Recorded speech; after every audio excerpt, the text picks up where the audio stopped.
Afternoon, everybody. How we doing? How we doing? So today was a very interesting day, to say the least. Um,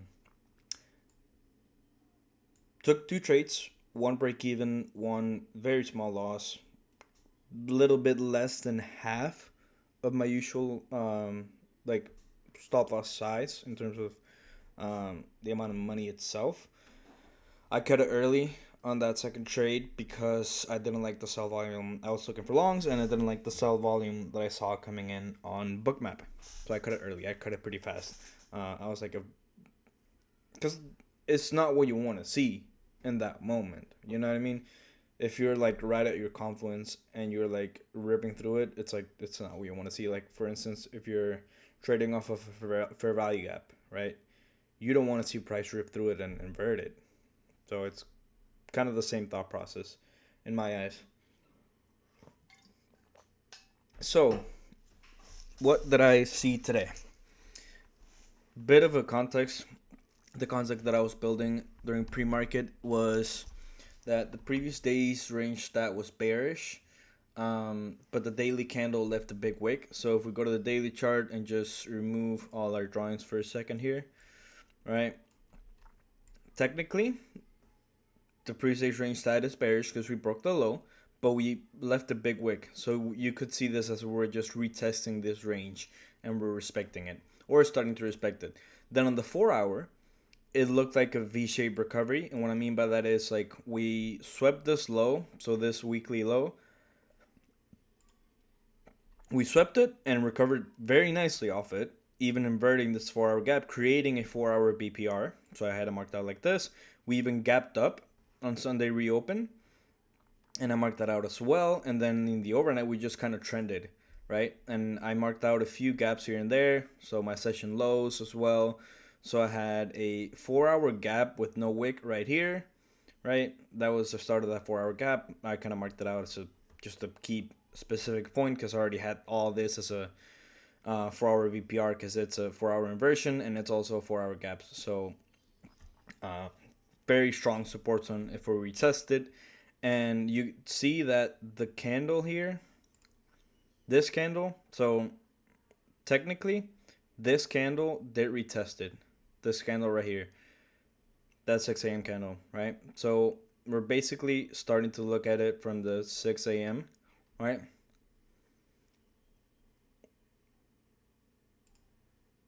Okay, gotcha. So sorry, I just got a text from work. But basically that 6 a.m. candle trades lower into this 4 hour BPR. You could also see it as a 1 hour BPR. It trades into a 1 hour gap inside there, respects it. And to me, I was like, okay, like this looks like we either manipulate and rip or just rip right off open. So it was kind of either or.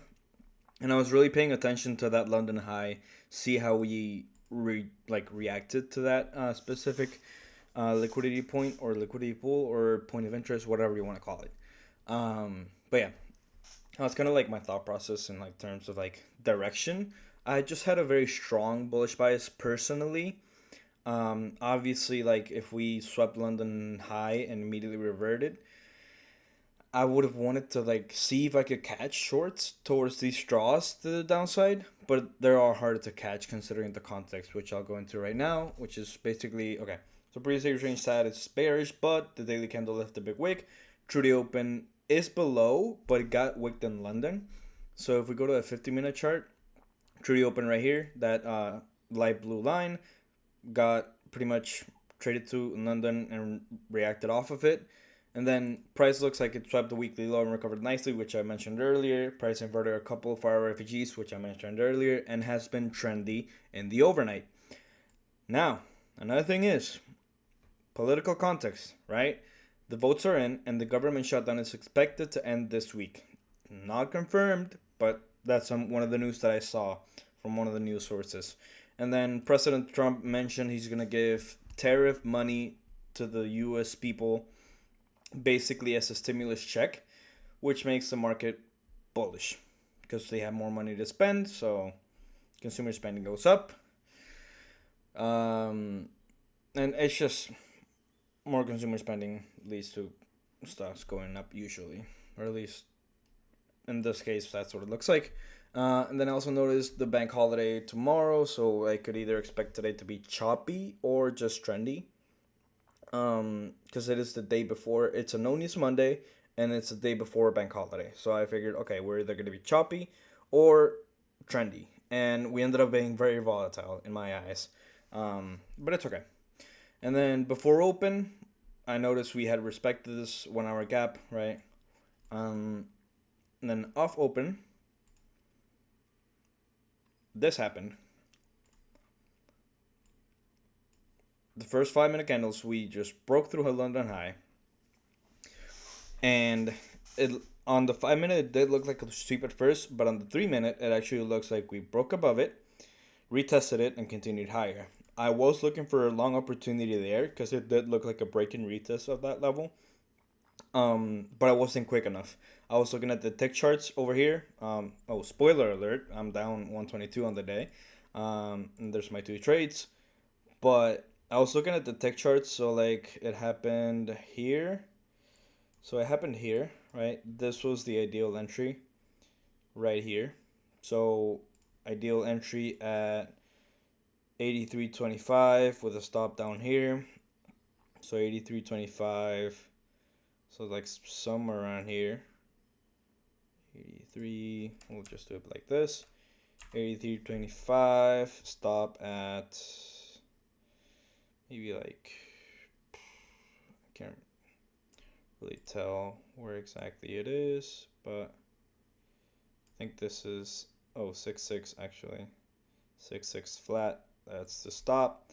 And yeah, this was your entry, and just going for a fixed 3R, maybe even a 4R would have paid. Um, but yeah, I didn't take it. I wasn't quick enough. This was very fast. It's a 500 tech chart, and the first like what? This was within the first 6 minutes of market open. Very volatile, very volatile. But yeah, I didn't take it because I wasn't quick enough to react to it. Um, but yeah, it's all good. And then I'll go into the next trade, which is the one that I actually took. So, off open, displaced through the London high, created an internal low volume node. It didn't mark it out on TradingView, but it did mark it out on Bookmap. And my entry happened here in this candle. It happened here. I had my stop down here. So this was a retest of New York VWAP. That's not what I meant to do. Sorry about that. There we go. This was a retest of a fib level. So that 382.5 area. Very close to the 0.5 actually. But I was aware it was mostly the 382 that we were working. And my entry was here. I was targeting this old New York high for a pretty solid RR. My entry was actually here. I'll show you in a second. There we go. Oh, my entry was not that. My entry was over here. 61550. 61550. So not the best entry, and I'll go into how I could have had a better entry on this one specifically. But yeah, this was the trade.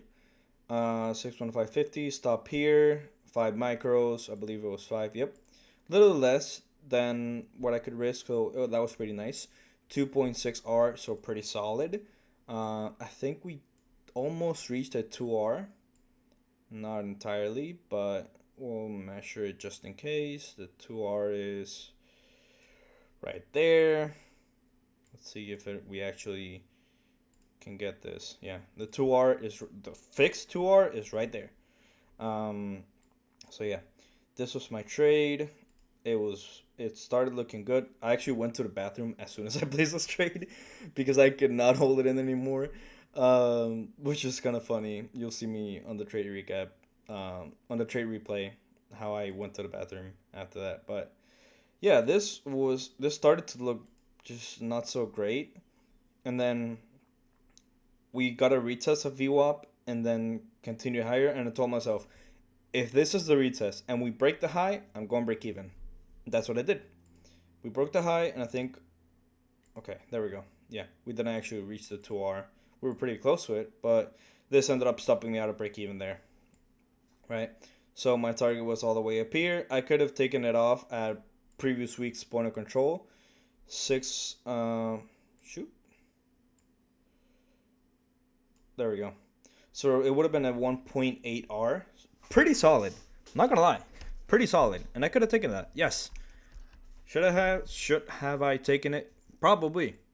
I probably should have taken partials. I was up, what, 49 points, nearly 50 points, right? So I should have taken partials at least. Gotta be more comfortable with that idea of taking partials at, not really be more comfortable, but just being more aware, because I feel like I am comfortable. I just kind of don't, like, forget about it at times, honestly. I forget about like taking partials at key levels like this. Um, since I'm like, okay, like I thought to myself, the New York high was a pretty conservative target, so I didn't think of like taking partials before that. But yeah, clearly I should have.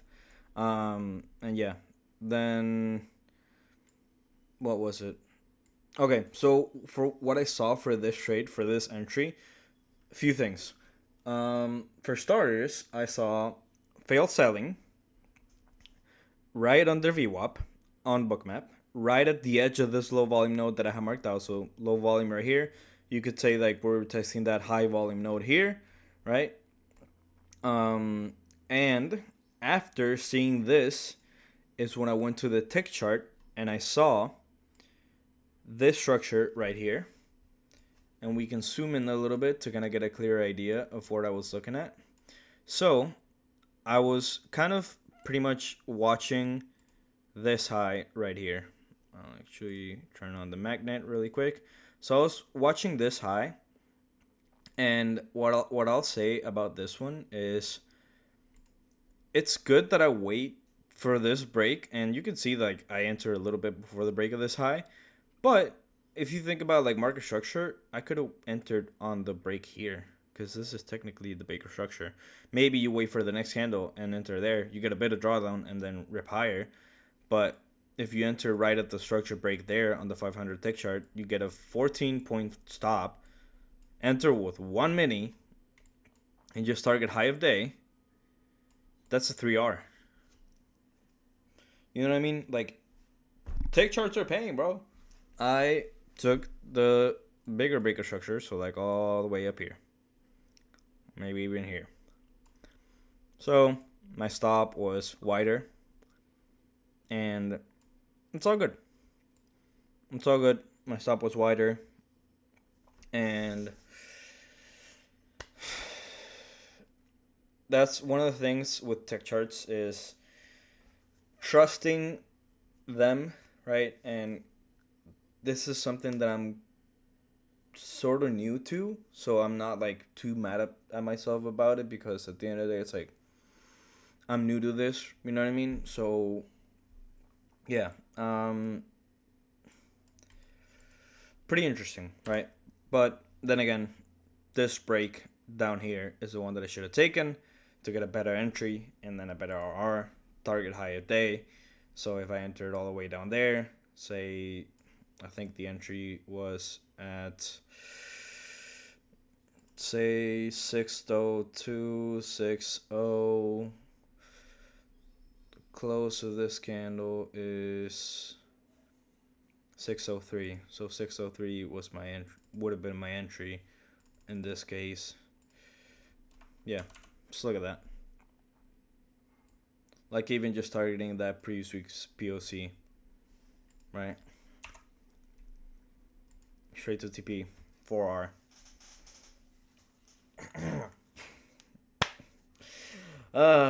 It's crazy seeing the tick charts work like that. And again, it's just an additional confluence. I'm not entirely basing myself on the tick chart itself, but it's kind of crazy how I've noticed it on my previous trading day, and then today I saw it in action, and it actually played out like insanely well. Um, yeah, it's just an additional confluence. It helps me confirm the failed selling in this case, and we're actually reclaiming above VWAP and doing it based on the tick structure. So yeah, that was pretty nice. And then this other bullshit trade, which was after getting stopped out at break even. I pretty much saw more failed selling right at VWAP. Um, and we were recovering nicely. We broke structure on the tick chart, and so pretty much the exact same idea, exact same level, low volume node, fib level, VWAP, fail selling, breaker structure on the tick chart, and took it long. It was not a good entry because it wasn't as good of an entry as the previous one, and the previous one wasn't like the best entry either, right? It was a good entry, but it wasn't the best it could have been. So, and then I noticed immediately we started selling off like with heavy aggressive selling. So I cut it early. I cut it at like half of the size that I was using, even less than that. So I'm not mad about that one. My mentor did say like, "Oh, you entered, got stopped out of break even, and re-entered as soon as you got stopped out." I'm like, "Yeah, but the entry idea was still there, and the confluences were there, the confirmation was there, so not gonna let it bother me too much." But yeah, that's pretty much it in terms of what the trades that I took today were.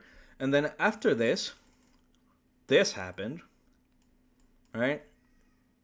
Whenever we were down here, I just locked my account.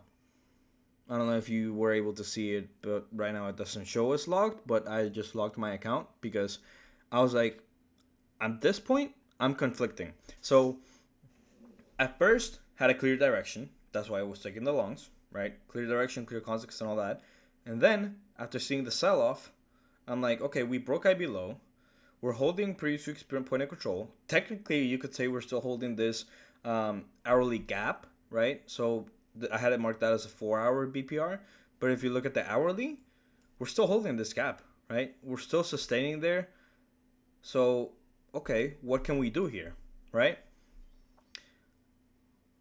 I figured now I'm conflicting. Instead of being neutral, so you want to either be neutral or have clear direction. I've told myself this multiple times. I am now conflicting. I can now see both sides playing out, and it's not clear which one's gonna play out depending on what happens. You know what I mean? Like it's not like, oh, if price hits this target, then I could see higher prices, or if price hits this target, I could see lower prices. If we didn't hit true day, if we didn't hit true day, and we got a retrace, like a clean retrace, to then trade lower, then I was thinking about trading that. But then I saw price was kind of stalling out, heading lower, got close. I'm like, you know what? This doesn't look that great. We're still holding this 1 hour gap. We're holding another support zone. The IB low is telling us to go short. I'ma just lock out. It was too conflicting for me. I didn't want anything to do with it. So yeah, I told myself, you know what? We tried our best today. Couldn't profit off of it, unfortunately. But it's better to wait and play another day than eat an unnecessary loss. So that's pretty much the main takeaway for me today. And yeah, I think I'm just gonna leave it there. That pretty much wraps up my execution pretty well. I don't think I'll add the trade replay because this video has gone on for like almost 20 minutes now, and that pretty much sums up what I did today. This one trade was, if I had a better entry, it would have been a banger trade. Fortunately, it wasn't. Yeah, I could have taken it off for a 1.8R. I didn't, and that's all good. It's all good. So yeah, hopefully tomorrow I catch all. Tomorrow I'll catch all with a banger trade, and yeah. Oh, tomorrow's freaking bank holiday, so probably not tomorrow, but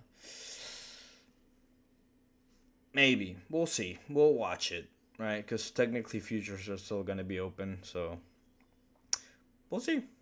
Probably nothing's gonna present itself. Might just have to clock in for the time, like chart time. But anyways, hopefully I'll catch y'all soon with a banger trade. All right, y'all. Peace.